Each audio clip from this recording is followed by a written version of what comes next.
اللہ پاک کلام میں یونرکن ہے اور ساؤل کے بیٹے یونتن کا بیٹا میفیبوشت داؤد کے پاس آیا اور اس نے منہ کے بل گر کر سجدہ کیا۔ تب داؤد نے کہا میفیبوشت، اس نے جواب دیا تیرا بندہ حاضر ہے۔ داؤد نے اس سے کہا مت ڈر، کیونکہ میں تیرے باپ یونتن کی خاطر ضرور تجھ پر مہربانی کروں گا اور تیرے باپ ساؤل کی ساری زمین تجھے پھیر دوں گا، اور تو ہمیشہ میرے ساتھ دسترخوان پر کھانا کھایا کر۔ تب اس نے سجدہ کیا اور کہا کہ تیرا بندہ کیا ہے، کیا چیز جو تو مجھ جیسے مرے کتے پر نگاہ کرے۔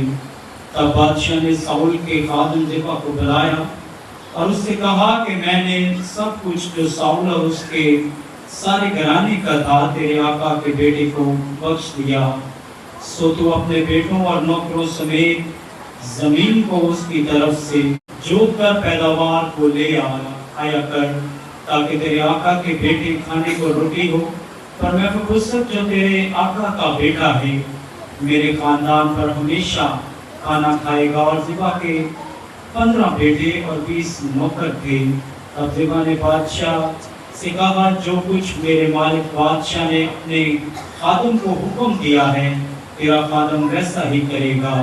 پر میفیبوشت کے حق میں بادشاہ نے فرمایا کہ وہ میرے دسترخوان پر اس طرح کھانا کھائے گا گویا وہ بادشاہ زادوں میں سے ایک ہے۔